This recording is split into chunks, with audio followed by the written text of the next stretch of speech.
Postal is a difficult game series to talk about. Normally when I say something like that, I mean the gameplay is hard to translate into words, or the experience of the game is something that can only really be experienced firsthand. But this is not the case with Postal. Postal is hard to talk about because of how violent it is. I'm not going to beat around the bush any longer. You clicked on this video, so you probably know what a Postal is. Postal is offensive. Postal is violent. Postal is one of the most controversial game series ever made. And I'm not really sure why. Okay, let me clarify. I do understand why Postal is so controversial. It's a violent game where you can kill innocent people, and those tend to be pretty controversial. But you can do the same thing in games like GTA, which receive a fraction of the controversy. Sure, Postal is violent, but you don't have to kill anybody. After all, the tagline of the second game is, "The game is only as violent as you are." So why is it then that Postal is such a controversial series? Is it just that it predates many other violent game series like GTA? Is it the offensive humor? While the latter is definitely a contributing factor, I think the real reason is something else. See, I haven't been fully honest with you. There's one game in the Postal series so dark, so controversial, that it caused Postal to become one of the most controversial game series ever made. Postal 1.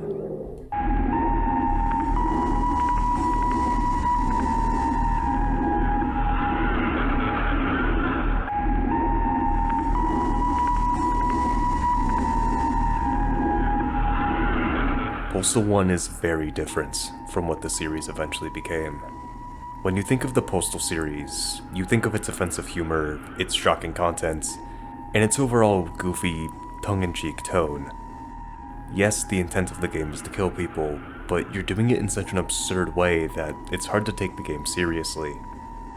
Postal 1, however, is more subdued. It's far more realistic than its successors, featuring none of the silliness and all of the violence. Sure, there's some humorous elements, mostly voice lines, but the game is overall quite eerie and disturbing. This, my friends, is what I would like to talk to you about tonight. I don't have much interest in going over the gameplay or the story of Postal. No, I want to talk about the psychological horror of Postal. I'll go over this more later once we start going over the game proper, but Postal, gameplay-wise, isn't really that interesting. In all honesty, it kinda sucks. That's definitely partially due to the developers, running with scissors, being relatively inexperienced at the time, but the game just isn't great. I still enjoyed my time with it, mostly, though I can't see myself replaying it anytime soon. However, where Postal fails to deliver in its gameplay, it delivers phenomenally in its audio and visuals. Every level opens with a horrifying image, one that's often barely comprehensible, accompanied by some of the most unsettling music I've ever heard in any video game. And this is why Postal 1 is interesting to me.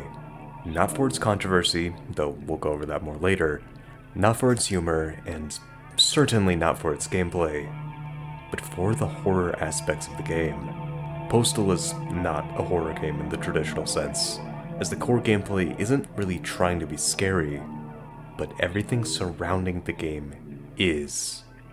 And that's exactly what I want to talk about. No game before or since has quite hit the same as Postal 1, and in many aspects it was greatly ahead of the curve, doing things that other, more popular games wouldn't do for years to come. Now, before we get into the game proper, I just have one thing I need to say. If you end up enjoying this video, please do leave a like and subscribe, as it really helps me out. God knows I'm going to need all the help I can get.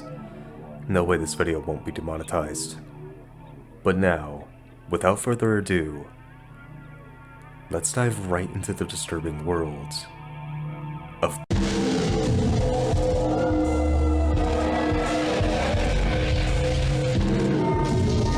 Postal opens up with this title screen, a blurry figure standing in a sea of skulls. a horrible, loud screeching noise playing on repeat, and the cutout of a screaming mouth, which looks both like it's been placed haphazardly and very intentionally. This, in my opinion, is one of the greatest title screens of all time. It sets the tone for the game perfectly, immediately letting you know that you are not in for a fun time. Now, let's turn our attention towards the title itself. Postal. Why is this game named after the United States Postal Service? Well, you probably know this already, but between 1970 and 1997, several workplace shootings took place at post offices, leading to the slang term going postal to be coined. Story-wise, Postal is pretty minimal. You get nothing in the game aside from some weird, disturbing poetry on the loading screens, so we have to turn elsewhere for anything even resembling a story. Thankfully, the original game box provides us with one, though it doesn't tell us much. Welcome to Paradise, Arizona. They're out to get you. Or are they? It doesn't matter. You don't have time to think, only time to kill. Go postal. Blast, maim, and firebomb your way through 17 unsuspecting locales, from a small town to a heavily guarded military complex. Conspiracy or insanity? Don't get too crazy. This killing spree is anything but senseless. Out here, strategy is key, and the locals are packing, so take advantage of the third-person, premeditated perspective that lets you see exactly who's cold and who's still able to pull a trigger. Now, one thing the box fails to mention is the name of our protagonist, the Postal Dude. From what we're told, the Postal Dude lives in Paradise, Arizona, and the residents of the town are out to get him. Or are they? Strangely, the box mentions a conspiracy, but it doesn't really elaborate on it. What's even stranger is that this story, whether there is a conspiracy or not, contradicts both the gameplay itself and the image on the box. Let's start with the image, who we can assume is the Postal Dude. A long-haired man gripping a rifle, in a cowering, scared position. This does not match the dude we see in-game. In-game, and in the rest of the series, the dude is a loudmouth, constantly spewing one-liners and insulting people, including the player. This man does not look like someone who would use a cat as a silencer. This man looks scared. Let's turn our attention towards the gameplay. But to do that, we need to talk about the first level. The earth is hungry. Its heart throbs and demands cleansing. The earth is also thirsty. This is the first thing we see in the game proper. Another screaming mouth, accompanied by a horrific groaning noise. I just want to take a moment to highlight how fantastic the visual and audio design of this loading screen is. This is something I'll go more into later, since I think there's better loading screens. But even just on the first level, we're seeing the best part of the game. The disturbing, grungy style of Postal's visuals are easily my favorite part of the game, and I think the rest of the game fails to live up to how great the visuals are. Let's talk about the rest of the game. Gameplay-wise, Postal is okay. It's not the worst or most clunky game I've ever played, but I'd still hardly say it's easy to control. Unlike most shooter games, including Postal 2 onwards, you are required to kill enemies. You have to eliminate a certain amount of hostiles to complete a level, with non-hostile civilians also roaming around. Killing civilians is not encouraged or required, but it's inevitable. As for the hostiles themselves, they're mostly police or soldiers, with the occasional guy in a wife beater. You can easily tell which enemy does what by both their model and their weapon, which brings me to a huge issue with this game: the difficulty. Postal is not a difficult game. I played the entire game on hard mode, and there were several levels that I didn't even remotely struggle with. However, the difficulty is very inconsistent. One level you'll be easily mowing everybody down, and the next, you'll die over and over and over again. Now, home is not one of the difficult levels, it's the first level after all, but even on the first level, there's some tricky enemies. Namely, these guys with a rocket launcher. Now what you're supposed to do is duck under the rockets when they come at you, or just dodge them, since otherwise the postal dude gets stuns. How are you supposed to figure this out? Beats me. Yeah, so Postal 1 just doesn't tell you how to do anything. I get it, it's an older game, a lot of older games don't really tell you how to play, and I do like that the game isn't so handholdy. But like, I don't know man, it would have been nice if I was told I could duck. This goes for leaving the level too, as when you kill all the enemies, you don't automatically progress. On the one hand, this is great. Assuming you killed everything in the level, this lets you see the horrifying aftermath of the carnage you just caused. One thing I haven't mentioned yet is the actual levels contain no music, as the music is only present on the title screen, in the loading screens, and in the credits. So when you finish your rampage, you're just left in silence. There's nothing but the ambience of the level, and the dead, decaying bodies of the people unlucky enough to be in your way. However, there is no obvious way to progress. No exits, no prompt telling you what key to press, nothing. You want to know how to progress to the next level? You press F1. No, I'm not kidding, you press the F1 key. Even the game knows this is stupid, as when you do it for the first time, you get an achievement called, "Oh, you press F1. In my opinion, if even the game thinks something is stupid, maybe it shouldn't be in the game. Now, how is the level itself? It's fine. Nothing to really write home about. It's a pretty basic first level, and the most interesting thing about it is the loading screen, which we already went over. So, how about we move on to the next level? Blessed are the meek, for they make easy targets. This loading screen is horrific. This isn't some abstract, creepy image like the last one. No. This is the aftermath of a bloodbath. This is what the postal dude does. Now, what about the level itself? I got nothing. This is a big issue with Postal. A lot of the levels aren't very interesting, especially early on. There's not really a whole lot for me to talk about. I mean, there's this gas station area where you can probably blow up the gas pumps. That's something. I couldn't even get it to work though, and I'm just assuming you can do that due to the exploding barrels, and because you can do that in Postal Redux, but we'll talk about that game later. Before we move on to the next level, I just want to go over one last gameplay mechanic: executions. These serve no purpose aside from killing NPCs that are downed, but I like them. I wish there was more than one animation, but I think this mechanic fits the game perfectly. However, they aren't really useful.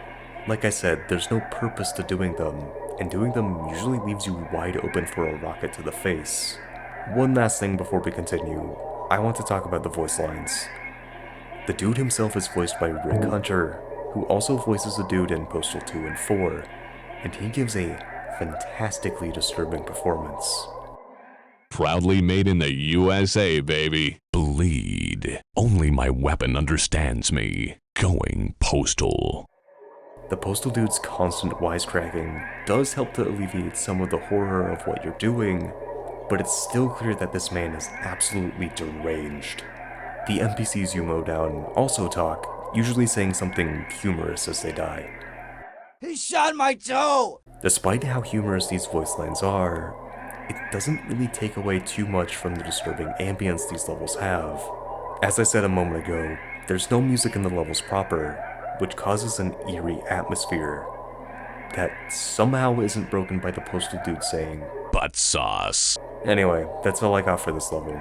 Again, the level itself isn't that interesting, so let's move on to the next one.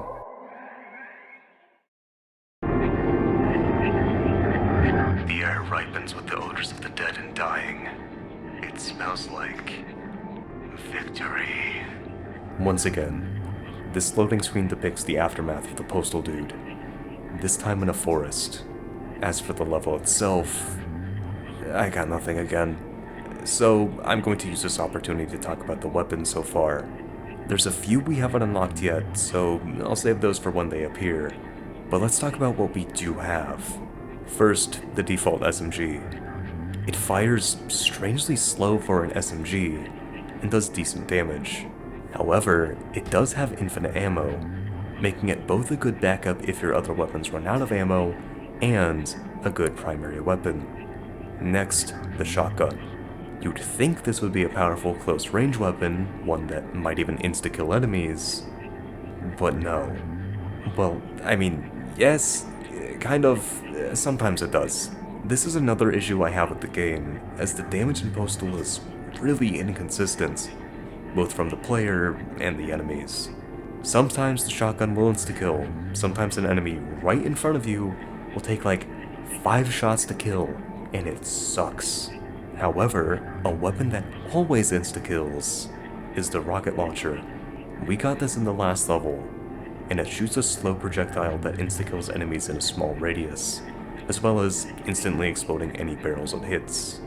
However, as it is a projectile, it can be dodged.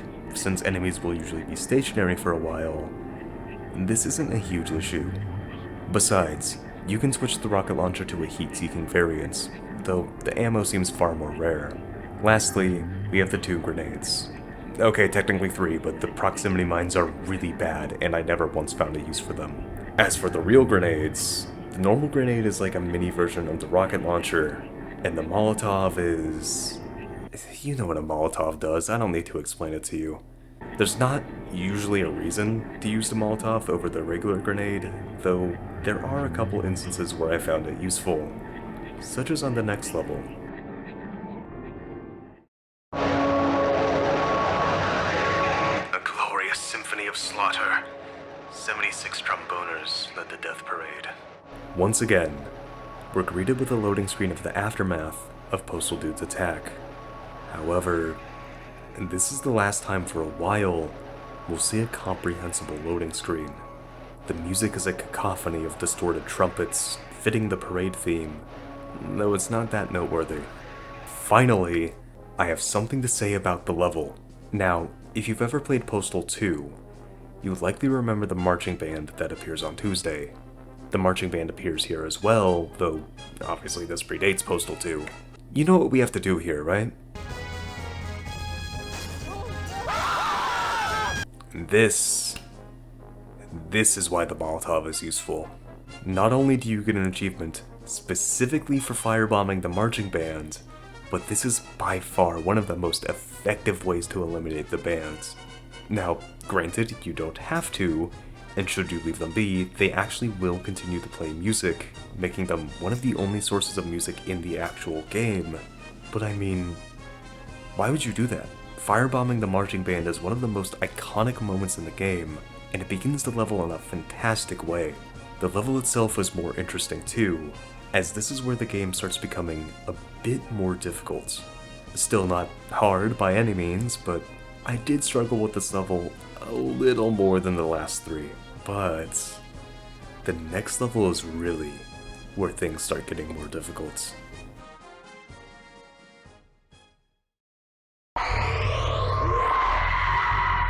Life is cheap, death is free. Act now, supplies are limited. Offer void in Arizona. We're greeted by a large maw, one that looks almost demonic. Even more so in Postal Redux, but we'll get to that later. The music sounds like screeching and wailing, with some kind of mechanical noise in the background, which I find fits the background image perfectly. The level itself is pretty good, and it's definitely the hardest level so far. Now, I will say that Postal's idea of increased difficulty is just more enemies, but the level design here is a bit more difficult as well, in an actually interesting way. See, normally you have the advantage. Postal is all about learning the map layouts to get into the most advantageous position, which is usually an open area where you can move around a bit. The bridge, however, flips the game on its head. Now, the hostiles have the advantage, given that you only have one way to go, and they have you surrounded. The bridge still isn't super hard, don't get me wrong. I had no trouble getting through it once I realized you can just use rockets and grenades to get enemies from further away, but I think the increased difficulty makes for a good level.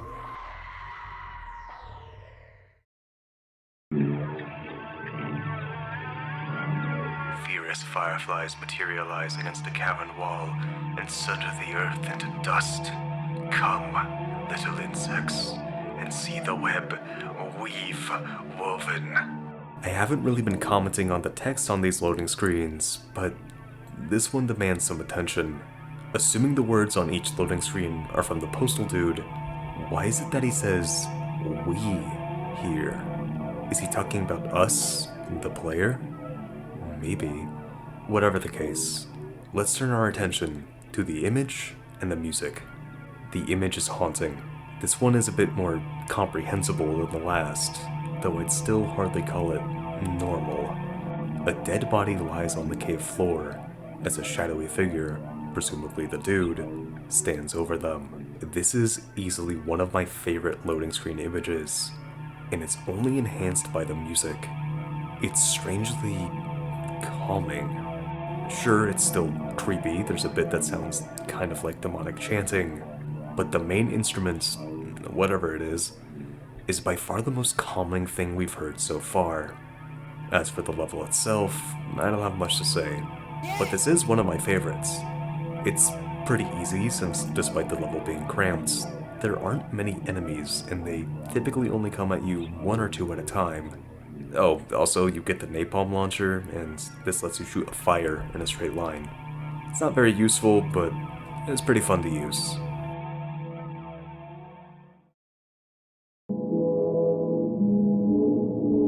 I will don the eviscerated organs of my enemies as party hats, wear their shredded entrails as neckties, and oh how I shall dance. I got nothing. This level's fine, super easy, but I have nothing else to say about it. The most interesting thing about this level is the loading screen, but not for the image or the music, but for the text. And even then, it's just edgy.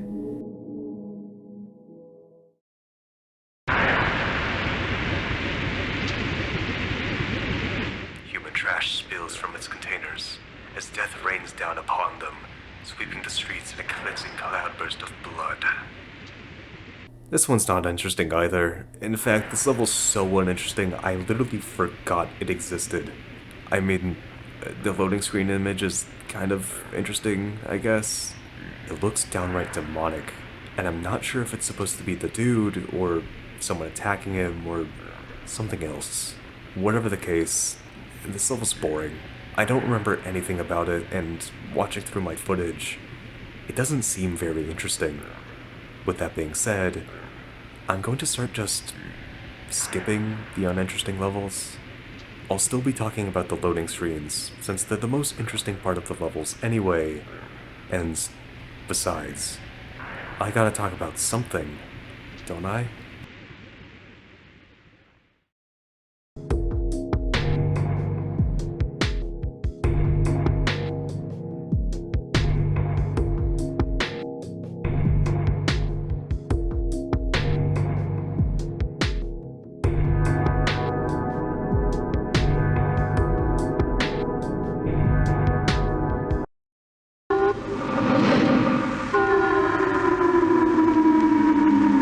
Next stop, Armageddon, the river Styx, Hades, and all points in between.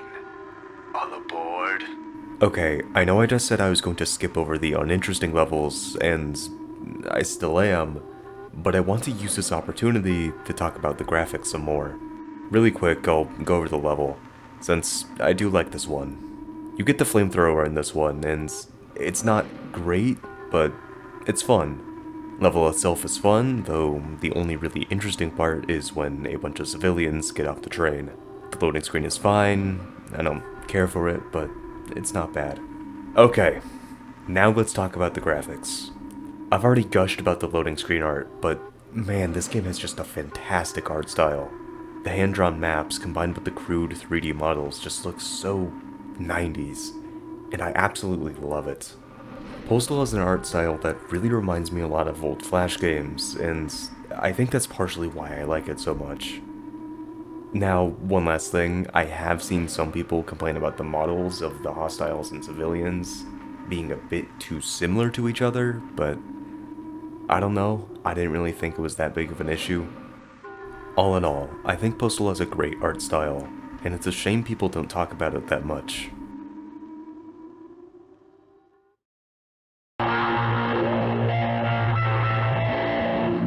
Feathers will fly, but big birds won't. They will, however, be going south this winter. Far south. Okay, I actually have a couple things to say about this level. Let's start with the loading screen. This one is amazing. The dude is obscured, peering into something. Something that looks like it has demonic figures on the walls. Okay, honestly, I'm not really sure what exactly this is depicting, but it goes hard as fuck. And so does the music, as this is by far the least creepy song in the game. It's still a bit unnerving, but the distorted guitar definitely makes this song feel more normal than anything else. As for the level itself, it's way too easy. Keep in mind, we're over halfway through the game at this point, and there's only 11 hostiles in this level. The last level had 55. Now, I still didn't really struggle too much with the train due to the level's design, but this is just such a downgrade. I don't think the farm is a bad level, don't get me wrong, but it's way too easy to be this far into the game. However, there is another unique thing about this level. Remember how the loading screen said something about birds? Well, that's because this is an ostrich farm. This is one of Postal's biggest attempts at humor, as from this level onwards, random ostriches will appear in every level. There's not really much else I can say about the farm though. It's a fun level, but far too easy.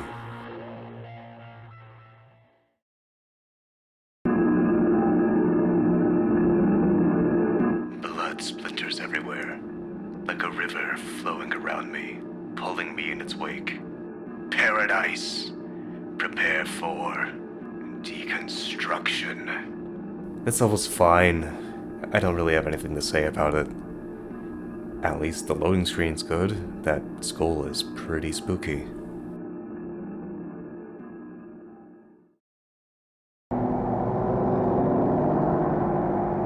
Black leather smoke coils up my nostrils, tingling with death's surprise. Human remnants cling to my clothing like bloody briars as I continue to wade, hip deep in flesh, bone, and viscera. Bad neighborhood coming up. This loading screen is disturbing. A skeletal figure stands before us, trapped within a thin red line. The music is a disturbing droning noise, combined with the howl of the wind, as the postal dude prepares to annihilate the city, starting with its poorest district.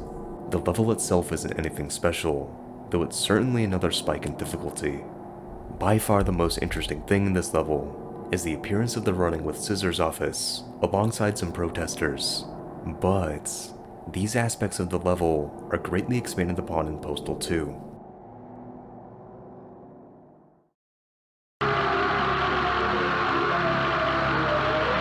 I am the Celestial Gardener, policing the planet of stinkweeds and poisons, which leak out even from the cracks in the cold asphalt in the City of Sin.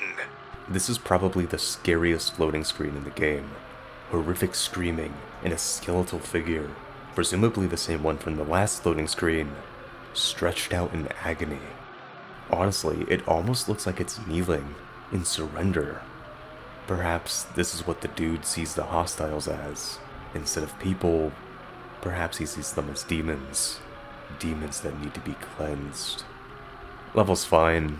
It's a bit hard since it's a big map with a lot of cramped areas, but we do get the auto shotgun in this level, which is by far my favorite weapon.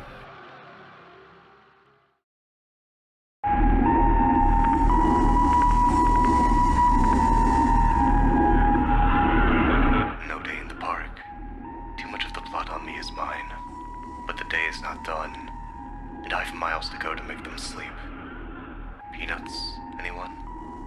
This loading screen is haunting.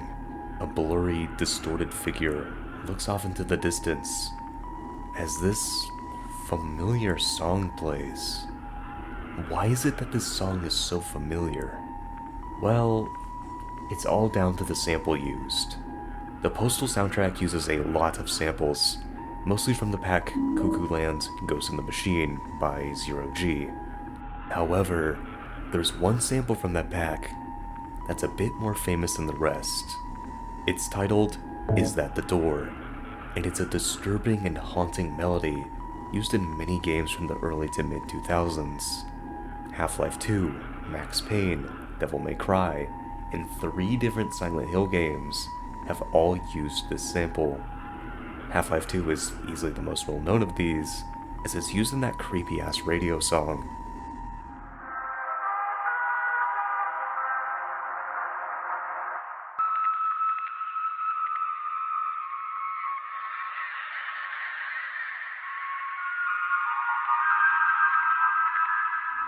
For those of you interested, I'll be including a great video by Jim Hawksworth in the description, which goes over the samples used in more detail. As for the level itself, it's fine, pretty easy. I like the monkey in the mini golf section of the level.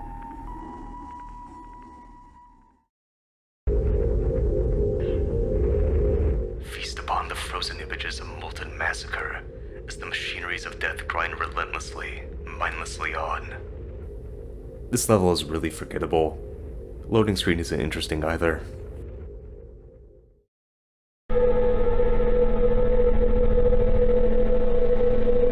From the halls of the Vatican to the runways of truth, we are there. At the place called Climax, in the time called now. When it's done, let the gods sort it out. And here we are. The last level of the game. I don't have a ton to say about this level since it's not that interesting, but I do think this is a pretty decent final level. Let's start with the loading screen, as usual. We actually get to see the dude in this one, though he does look pretty different from his usual appearance, and how he looked on the game box. I'd guess that's more due to his design not really being established yet, rather than this being a different Postal dude or something along those lines. The dude also says, "we," again in the loading screen, which could be referring to the player, or maybe the dude and the hostiles. Not sure. The level itself is alright, not one of my favorites, but again, I do think this is a decent final level. It's by far the hardest level in the game, at least base campaign wise, and I died about 4 or 5 times on it, and that's because of these things. The turrets aren't exclusive to this level. In fact, they've been appearing for a couple levels now, but by god they're annoying. You have to use explosives or fire to destroy them, as attempting to shoot them down with your SMG or shotgun takes far too long. And you know what makes them even better? The fact that most turrets shoot rockets. Remember how I said that rockets can stun lock you if you don't duck or dodge them? While that's not too hard to do when there's only one rocket, imagine how difficult it is when there's multiple coming at you from different angles. Enemies will also come in large waves from certain buildings, though I found the auto shotgun to be useful in clearing those groups out. I do think this level has the best flow, as you need to constantly switch your weapons and your tactics in order to get through it. Gameplay wise, Postal is at its best when you have to think like this, so I do think this is overall a good level, but also a hard one.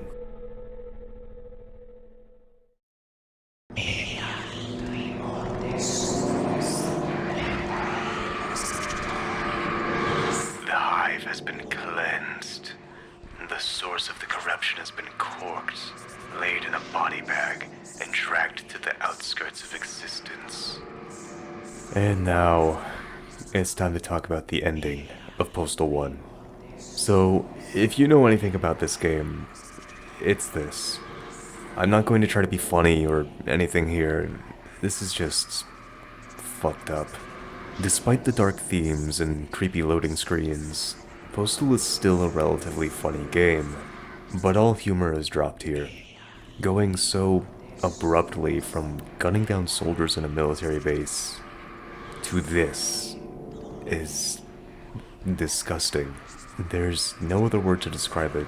I obviously knew this was coming, but I still felt sick just reading the title of the level.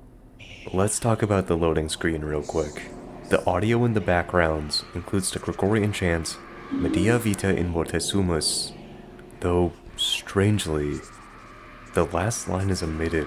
Now, I'm no expert in Gregorian chants, but from what I understand, the last line being omitted could reference the postal dude wanting to die, which does make sense. Mass murders do typically end with the self-inflicted death of the perpetrator, so perhaps the postal dude wants to go out with one last act, one so despicable that he would go down in history as an absolutely vile man before ending his own life. Only one way to find out, and that's by playing the level.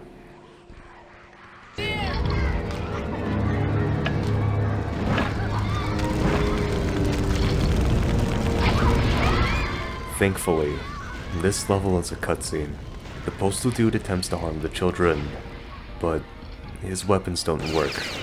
Perhaps this is symbolic of the dude being unable to bring himself to harm them, or perhaps he actually can't harm them due to some divine intervention or something. Whatever the case, this is just a cutscene. One which ends with the dude falling to his knees, his mind fully broken, as we cut to the ending.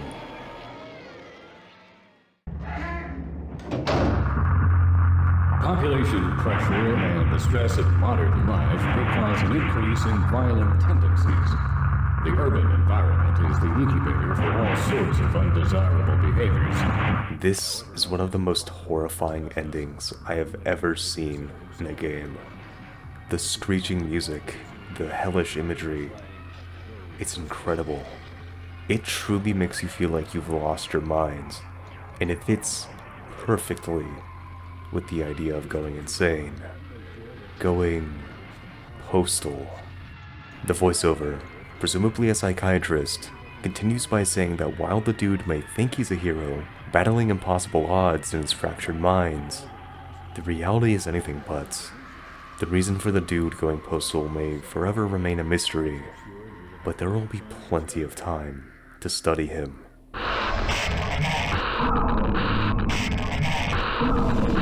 The game then cuts to credits, with the background image featuring what appears to be a river of corpses, not unlike the river Styx the postal dude mentioned earlier. However, there's not much more I can really say here. The ending honestly speaks for itself, leaving me with just one thing to talk about: the last level. It's an unfortunate reality of today that the events depicted in Postal's ending are, well, a reality. Back in 1997, the idea of someone going to a school and firing upon the students was unheard of, much less the idea of someone doing it at an elementary school. This was the entire point of the ending, according to Running with Scissors developer John Marchant. It was supposed to depict something that, at the time, would have been completely unthinkable and out of touch with reality. Tragically, the sad truth is that, in today's world, it is no longer an unthinkable nightmare, but a very depressing reality. Postal's ending was meant to show how insane and delusional the dude had become, and how he was not even remotely a hero. The intent was not to be edgy, well, not entirely anyway, and the intent was not to be a satisfying ending. No, the intent was to horrify, and goddamn it succeeded. Postal is one of the most gut-wrenching endings I've seen in any video game before or since, and I don't think we'll ever get an ending quite like this again. Postal is truly a product of its time. If it had been released just a few years later, I don't think the game would be the same. We probably would have gotten something closer to the social commentary of Postal 2, rather than the psychological horror game we did get.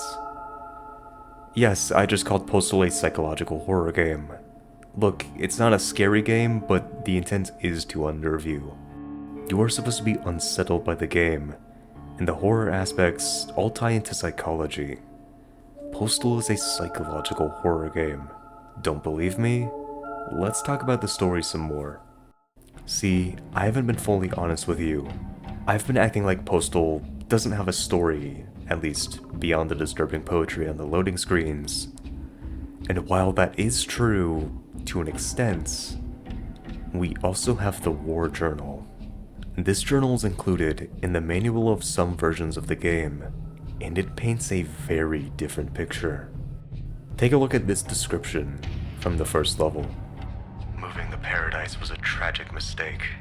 People here are sick. I hear gunshots, screams after dark. Now the phone calls, saying I'm being thrown out of the house. My house. Wearing Kevlar vest and carrying a sidearm at all times now. This doesn't sound like the delusions of a madman. This sounds like someone concerned for their well-being. Someone who might be going a bit crazy, sure, but a relatively reasonable person nonetheless. Each level has an alternate description just like this, giving the story a whole new angle. One of the town of Paradise being infected with some sort of hate virus originating from the Air Force Base. One that the dude is immune to. Or is he? Even he is unsure. But the dude is at least sure that he's doing the right thing, even feeling remorseful for the people he's had to kill.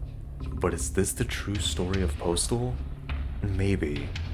Running with Scissors has never confirmed nor denied it, so really, it's up to you what you believe. However, there is one more reading of the game's story. One that I think holds some water. It's somewhat common knowledge now, but the voice lines that I said belong to the Postal dude don't actually belong to him.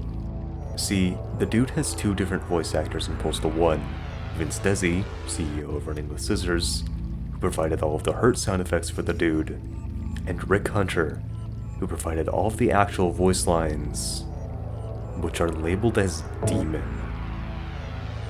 Given the vague references to demons in the game, it's not entirely impossible that the reason for the dude's rampage is demonic possession. This is actually supported by the pacifist ending of Postal 4, where a mysterious stranger gives the dude back his RV, while making several direct references to Postal 1. The thing that scares me most, though, is the possibility that we are the demon. After all, we are the one controlling the dude, moving him, aiming the gun, firing the bullets. We did that. Are we the demon possessing him? Is Postal a game critiquing the violence that's so prevalent in video games, going so far as to depict its players as demons? Or is it a game about a guy who thinks killing people is funny? We'll never know for sure. Me personally, I think that all three of these plots I've discussed are possible. Perhaps the dude is possessed by a demon, who speaks on the loading screen, while the dude is led to believe there's some sort of hate virus leading to the War Journal. Perhaps the ending is where the dude finally breaks free of his control, realizing the horrors of what he's done, the horrors of going postal. Okay, so this isn't in the script at all. I'm just adding this as I record. So I said a second ago that, maybe the last level is the dude breaking free of control. That would definitely make sense, because you literally don't control him at that level. It's a cutscene. So, I don't know, it's just something to think about, but back to the script. Anyway, that was Postal 1. A repetitive, somewhat boring game, but one with some incredibly well done visuals that still hold up today. And now, finally, I think it's time to talk about the legacy of Postal. I said at the start I had no interest in talking about the gameplay of Postal, and despite how much I've been talking about it, it's finally time for me to just stop talking about it. At least for the most part. Strap in, folks. We'll be back after these messages.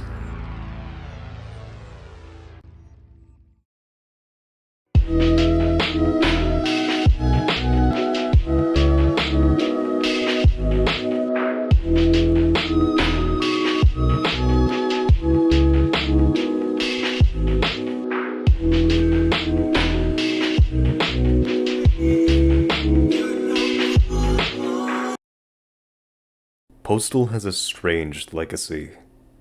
Running with scissors was so ahead of the curve with a lot of aspects of the game, so there's never truly been anything quite like Postal, including Postal itself. I know I just said we were done talking about the gameplay, and we are for the most part, but there's a couple levels I left out. See, Postal 1 had 2 expansions. The first is titled Special Delivery, and it contains 4 levels. I'm not really going to go over these in detail, since they probably aren't canon. They lean more into the humor of the game anyway, as the loading screens are full of jokes. I mean, one of them is literally an "I've fallen and I can't get up" joke. The levels themselves are not great. Easy Mart and the resorts are okay. Shantytown is forgettable, and Earthquake, oh man, Earthquake is bad. The layout is just not fun, and enemies are grouped up in ways that make them a pain in the ass to deal with. Of the 2 expansions, Special Delivery is probably the worst, though the other isn't much better. Super Postal was, for a while, Japan exclusive, and contains 2 new levels, Tokyo and Osaka. Apparently Postal actually did pretty well in Japan, which is why Super Postal even exists. Though I do find it funny that the Japanese version has 2 new levels where the dude massacres people from the country the version was made for. Hell, Super Postal even gave the game an entire Japanese dub, though it did also remove the blood and the ending.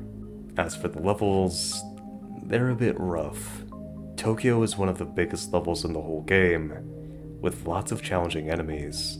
I actually couldn't beat this one on hard mode. I had to tone it down to medium.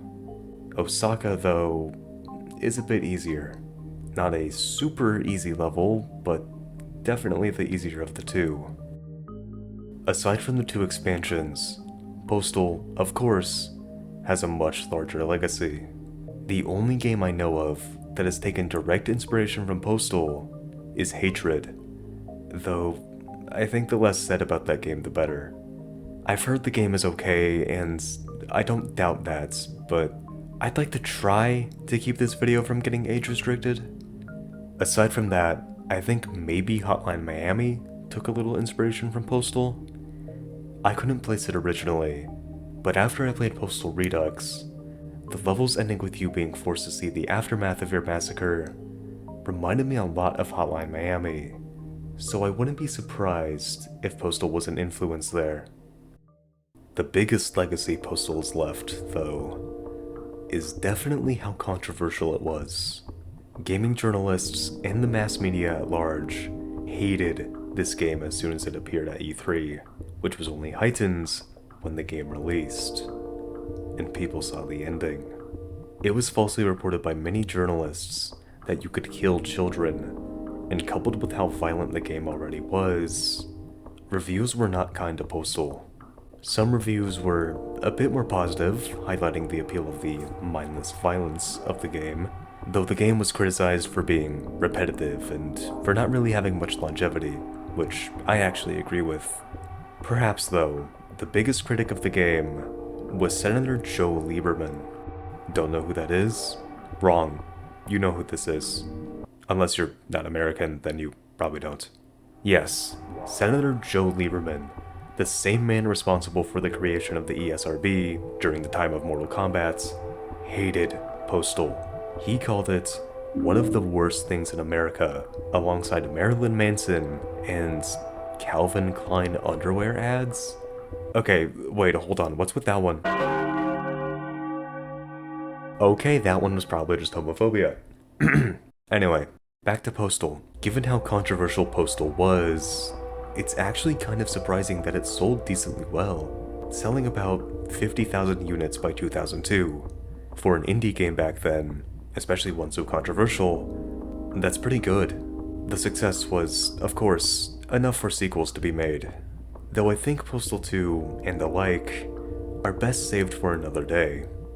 There's one last bit of lasting legacy Postal has left. Postal, as a series, may have taken a sharp turn towards comedy in Postal 2, but in 2016, Running with Scissors decided to return to Postal's horror roots with a remake of Postal 1, Postal Redux.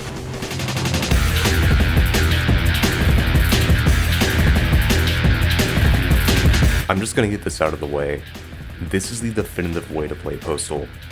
While I do think there are some things Postal Redux doesn't do as well as the original, overall, Redux is just so much better.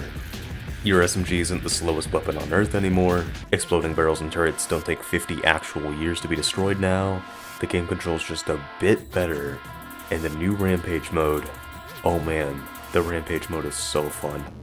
One of Postal 1's main flaws is how unreplayable it is, but Rampage mode fixes that instantly by making your goal to get as high of a score as possible by going as fast as possible. Comboing your weapons together feels much more like an intentional part of the game, even though weapon switching was faster in the original, rather than somewhat of an afterthought. And the soundtrack is so peak. Postal Redux has two soundtracks, one for the normal game and one for the Rampage mode. The song you're hearing right now, Temporal Mandibular Grind, is from the Rampage mode, and it's so good. Unfortunately, the rest of the Rampage mode soundtrack doesn't quite live up to this song, but the rest is still great. However, this does bring me to the issues I have with Postal Redux. While the game is overall better, they did make certain aspects worse. For example, the soundtrack for the main campaign is worse, as it feels far less creepy. This especially goes for the main menu song, though I feel like maybe they were trying to combine the sound of the main game and the Rampage mode. It still doesn't really sound that great, in my opinion. The loading screens have also been made worse. They're animated now, which is cool, but they look kind of weird. There's a pulsating effect on a lot of them, which is definitely supposed to look creepy, but it just feels kind of try-hard in its attempts. All of the art in the game has been redrawn, and while the game does look fantastic, I do somewhat prefer the original crude art style. This is especially an issue on the loading screens, as they, again, look a bit more try-hardy in their attempts to be creepy. Let's compare the loading screens for Home. One is more amateur looking, sure, but I think that one is better. Call me crazy, but I think the screaming mouth that looks like a PNG slapped on the screen is better than the one that's actually drawn into the background. Thankfully, that's the end of my criticism, and I didn't even go over all the great changes. There's a new weapon, the revolver, and it's a fantastic addition to the arsenal. One of my main issues while playing the original Postal 1 is that there was no real long-range weapons aside from the rocket launcher and grenades, but the revolver fixes that. The revolver is a powerful, often insta-kill weapon that works from long range, but ammo is sparse, so don't use it too much. The UI is also much better. Redux's UI is just so much clearer, and it's a lot easier to see exactly how much ammo you have. There's also the addition of a brand new level, the Carnival. This level's okay, it doesn't really have much interesting about it, aside from that there's a couple clown NPCs, and that it's way too easy. The Carnival's in between the city and Central Park levels, yet it only has 28 hostiles. The level's still fine, though. Aside from that, there's a couple smaller changes. The War Journal entries take the place of the normal loading screen text if you play on hard mode. You now complete levels by walking to an actual exit instead of pressing F1. And finally, each weapon now has a different execution animation, which I greatly appreciated. There is one more change though, the ending. Given that Postal Redux released in 2016, The original ending wasn't the unthinkable horror it was intended to be, but a grim reality. As such, it was changed.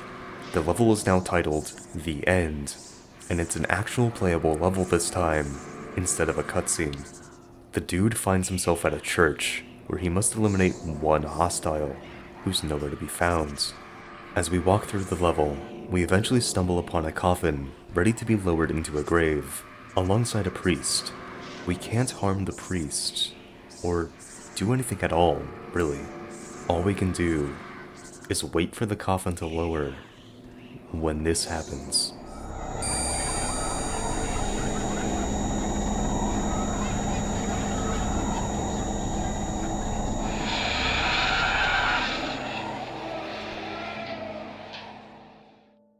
I've seen a lot of theories for what this represents, especially when we take into consideration the hard mode variation. In hard mode, two figures join the priest, a man and a woman, and the man looks a lot like Postal Dude. Theories range from the person in the coffin being the Postal Dude, as the one hostile is killed when the coffin is lowered, to other more bizarre theories.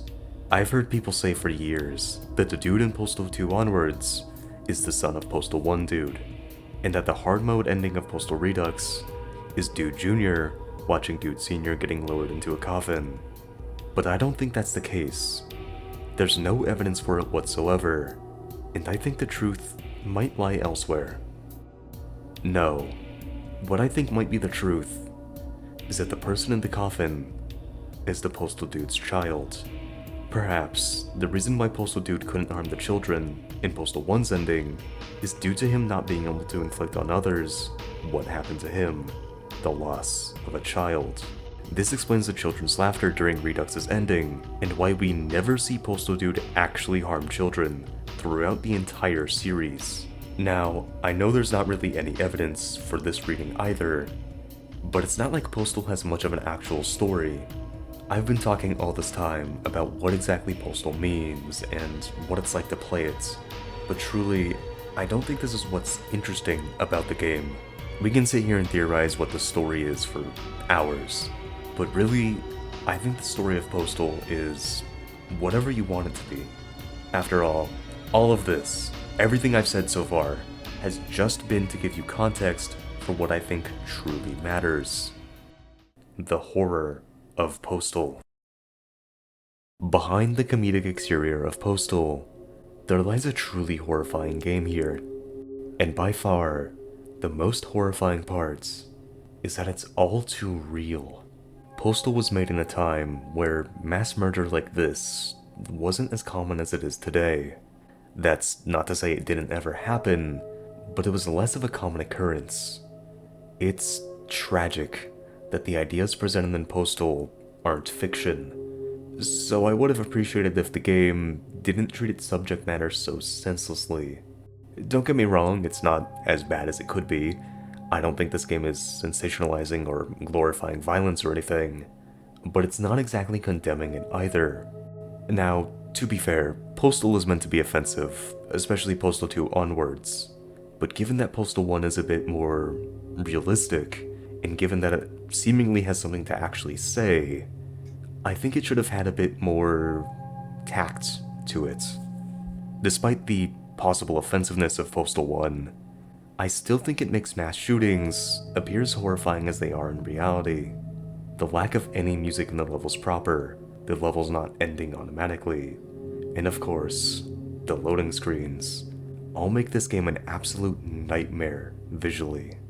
It's a shame the gameplay doesn't quite live up to the heights of the visuals, but I've gone over that enough already. Before I go, I want to talk about the Postal series as a whole for a minute. I'm not going to lie and say I'm a huge fan of the series, as I've only played 1, 2, Redux, and Brain Damaged, but I do think it is somewhat of a shame that the Postal series abandoned the horror theme the original game had.